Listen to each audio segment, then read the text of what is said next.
Engenharia de Minas, Manejo de Rejeitos e Estéreis de Mineração. Tutor Jordana Saba e aluna Edinho Eduardo Barkert. A deposição de resíduos sólidos na mineração é uma das etapas essenciais do funcionamento da atividade mineira.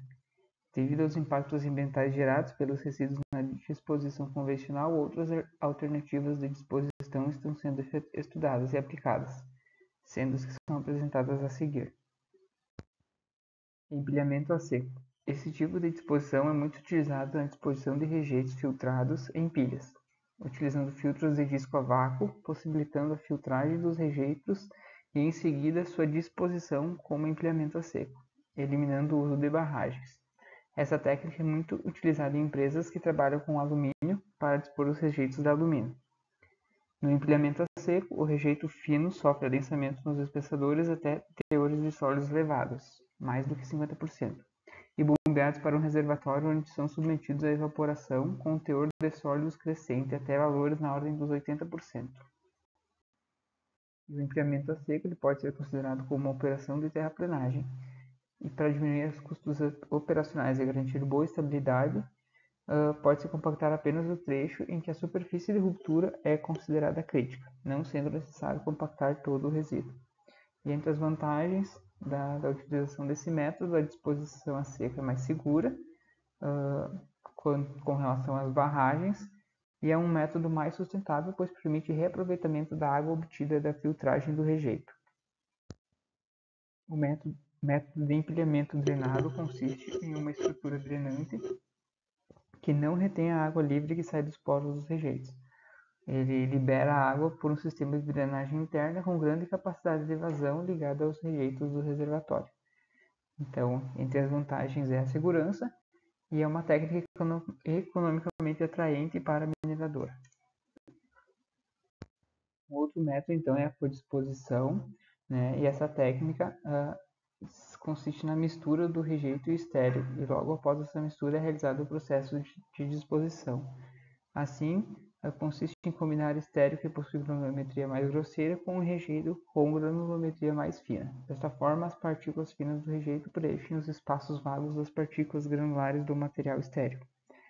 Entre as vantagens, então, é a redução do volume, pois melhoria das características geotérmicas e da densidade da mistura de rejeitos e ou da mistura de rejeitos mais estéreo.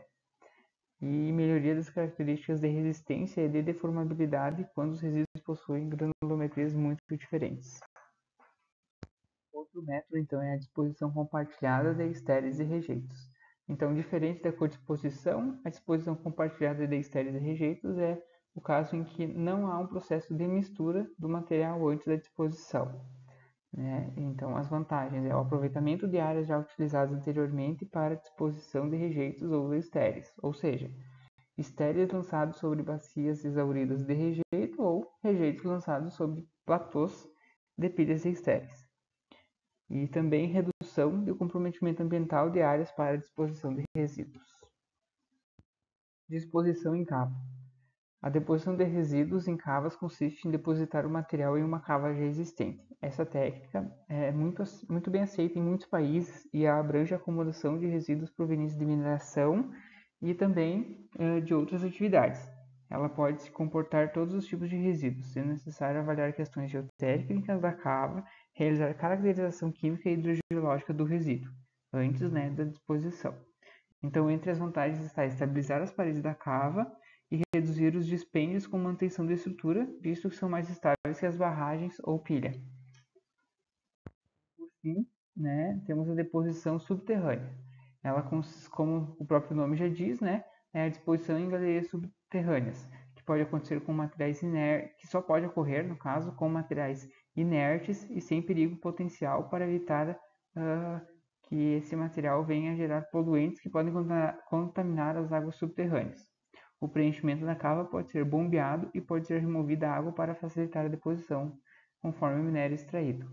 Ainda temos aí a referência de Figueiredo, que explica que o rejeito para o preenchimento de minas subterrâneas pode ser polpa convencional, pasta ou mesmo como material consolidado, e que normalmente é feito simultaneamente, como o método de lavra, onde o material de enchimento faz o preenchimento dos realces produzidos na exploração do minério. E as vantagens da deposição subterrânea, ela propicia um piso para as operações de extração de minério e assegura suporte para as paredes de escavações subterrâneas. E é isso, obrigado pela atenção.